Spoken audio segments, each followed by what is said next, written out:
Assalamu alaikum everyone and welcome to my YouTube channel Study Station. Also people are doing well and enjoying a very beautiful life. Dear learners, today's topic is something that really affects all of us, whether you realize it or not, but it is affecting all of us. I have a question here. Um, have you ever wondered why people around the world wear same clothes, eat same fast food, and almost use same mobile apps? Why is it so? Basically, this is the real power of globalization. From wearing dress to doing different jobs, globalization is silently changing our way of life. So in this video, we are going to explore what globalization actually means and how globalization is affecting our culture and economy. So if you are a student of ninth grade, this video is just for you. So let's come and dive into the fascinating world of globalization and bring out the real meaning of globalization and its impact on culture and economy. Dear learners, आज की इस video के अंदर हम ninth class की English के जो chapter 8 है उसको डिस्कस करेंगे. So basically this is a little introduction about the chapter. Chapter का जो नाम है वो है the impact of globalisation on culture and economy.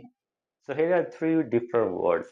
अगर आप इन तीन अल्फाज को समझ लेते हैं, इनकी डेफिनेशंस को समझ लेते हैं, तो ऑलमोस्ट आपके जहन के अंदर जो पूरे चैप्टर का स्केच है वो बैठ जाएगा और पूरा चैप्टर जो समझना वो आपके लिए इजी हो जाएगा. चैप्टर का नाम है the impact of globalisation on culture and economy. So here are three words: globalisation, culture and economy. These are the three different words.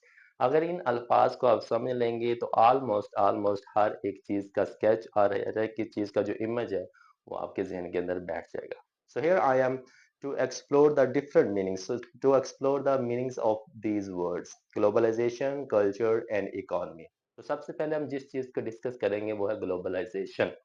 Globalisation का मतलब क्या होता है? ग्लोबलाइजेशन एक ऐसा सिस्टम, एक ऐसा निज़ाम होता है जिसके अंदर किसी भी मुल्क का जो कल्चर होता है, किसी मुल्क की जो तजारत होती है, टेक्नोलॉजी होती है, आइडियाज़ होते हैं, व्यूज़ होते हैं, मीन्स कि कोई भी मुल्क की जो ये चीज़ें होती है, जब वो पूरी दुनिया के अंदर फैल जाती है और जब दुनिया के अंदर फैल जाती है तो लोग उन चीज़ों को इस्तेमाल करके आपस के अंदर कनेक्ट हो जाते हैं.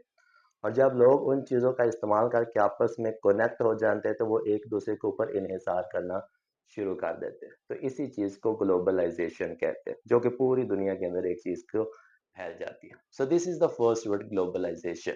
Word number two, culture. Culture क्या होता है? Culture is basically is the way of living. किसी भी मुआशरे का जो तर्ज जिंदगी होता है, जिंदगी गुजारने का जो तरीका होता है. जिंदगी गुजारने के लिए हमें एक मुआशरे की जरूरत होती है. मुआशरे का एक लिबास होता है, एक जुबान होती है, खाने होते हैं, रीत होती है, रिवाज होते हैं, फैशन होता है. हर एक चीज उस मुआशरे के अंदर पाई जाती है. ये सब चीजें जब मिलती है तो वो एक कल्चर बनता है. This is the word number second. Word number three, economy. Economy क्या होती है? इकोनॉमी एक ऐसा सिस्टम होता है, एक ऐसा निज़ाम होता है जिसके अंदर कोई भी मुल्क, कोई भी कंट्री अपने मुल्क के अंदर कोई चीज़ प्रोड्यूस करता है. प्रोड्यूस करने के बाद उस चीज़ को यूज़ करता है और उसी चीज़ को यूज़ करने के बाद वो डिफरेंट कंट्रीज के अंदर या डिफरेंट जगहों पे उनका इस्तेमाल करता है. फॉर एग्जांपल जी, आप ले लें, पाकिस्तान के अंदर कपास बनती है. कपास से हम कपड़ा बनाते हैं और कपड़ा हम आगे डिस्ट्रीब्यूट कर देते हैं. ये पाकिस्तान की एक इकोनॉमी का हिस्सा है. ये तीन वर्ड्स हैं जी: ग्लोबलाइजेशन, कल्चर एंड इकोनॉमी. अगर आप टाइटल को ध्यान से देखेंगे, the impact of globalisation on culture, on economy, कि ग्लोबलाइजेशन आलमी गिरियत का जो असर है वो कल्चर पे क्या है और इकोनॉमी पे क्या है. अब हमने तीन वर्ड्स के मीनिंग देखे. अब हमने दो चीजों को देखना है. एक, ग्लोबलाइजेशन का जो इम्पैक्ट है वो कल्चर पे देखना है कि उसका जो इम्पैक्ट है वो अच्छा है कि बुरा है, नेगेटिव है कि पॉजिटिव है, ये देखना है. और फिर हमने ग्लोबलाइजेशन का इम्पैक्ट देखना है इकोनॉमी के ऊपर. तो हम देखते हैं जी इसका जो इम्पैक्ट है वो अच्छा है कि बुरा है. The impact of globalisation on culture. Culture का तो अब आपको पता चल गया, ग्लोबलाइजेशन का भी पता चल गया. अब ग्लोबलाइजेशन का कल्चर के ऊपर असर क्या होता है? जब ग्लोबलाइजेशन की बात करें तो ग्लोबलाइजेशन के अंदर डिफरेंट कल्चर्स मिक्स हो जाते हैं. फॉर एग्जांपल जी, हम पंजाब में रहते हैं, पाकिस्तान के अंदर रहते हैं, हम या तो पंजाबी बोलते हैं या उर्दू बोलते हैं. लेकिन इसके साथ साथ ऑफिशियली तौर पे जो हम जुबान बोलते हैं वो इंग्लिश को ही तरजीह देते हैं. और इसके अलावा हम जो ड्रेस पहनते हैं वो ऑलमोस्ट हम पैंट शर्ट का भी यूज ही करते हैं। तो बेसिकली ये जो दो चीजें, इंग्लिश में बोलना और पैंट शर्ट पहनना, ये बेसिकली हमारी कल्चर का हिस्सा नहीं है। जब हम इन चीजों का यूज करते हैं, इट मीन्स के जो हमारा कल्चर वो हम उसको पीछे रख देते हैं, हम अपने कल्चर को हटा देते हैं और दूसरे के कल्चर को हम तरजीह दे देते हैं, उसको अहमियत दे देते हैं। तो ये है जी ग्लोबलाइजेशन का जो इम्पैक्ट है वो कल्चर पे, कि आपका जो अपना कल्चर होता है वो दूसरों के ऊपर इन्हिसार करना शुरू कर देता है। आपका जो अपना कल्चर होता है वो नीचे दब जाता है और आप दूसरे कल्चर्स को अहमियत देना शुरू कर देते हैं। अब इसका दूसरी चीज, ग्लोबलाइजेशन का जो इम्पैक्ट है वो इकोनॉमी के ऊपर किस तरह से होता है। जब ग्लोबलाइजेशन इकोनॉमी की बात करें तो डिफरेंट कंट्रीज के अंदर जो इंटरनेशनल कंपनीज है वो आ जाती है। पाकिस्तान के अंदर कोई इंटरनेशनल कंपनी आएगी, वो टेक्नोलॉजी के अंदर कह लें या किसी और फील्ड के अंदर कंपनी आएगी, तो वो डिफरेंट जॉब्स प्रोवाइड करना शुरू कर देगी, बड़ी बड़ी जॉब्स अपॉर्चुनिटीज मिलेगी।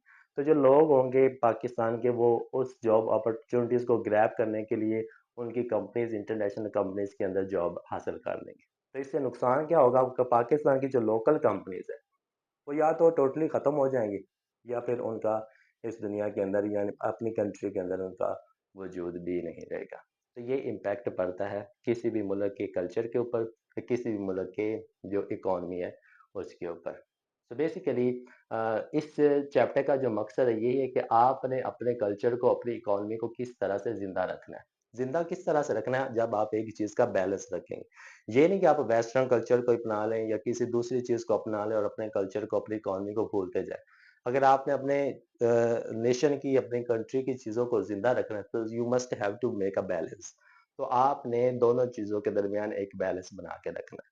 तो ये चैप्टर हमें इसी तरह की कुछ चीजें दिखाएगा और इस चैप्टर की जो ट्रांसलेशन हम इंशाल्लाह नेक्स्ट वीडियोस के अंदर डिस्कस करेंगे। तब तक के लिए thank you so much, have a nice day to all.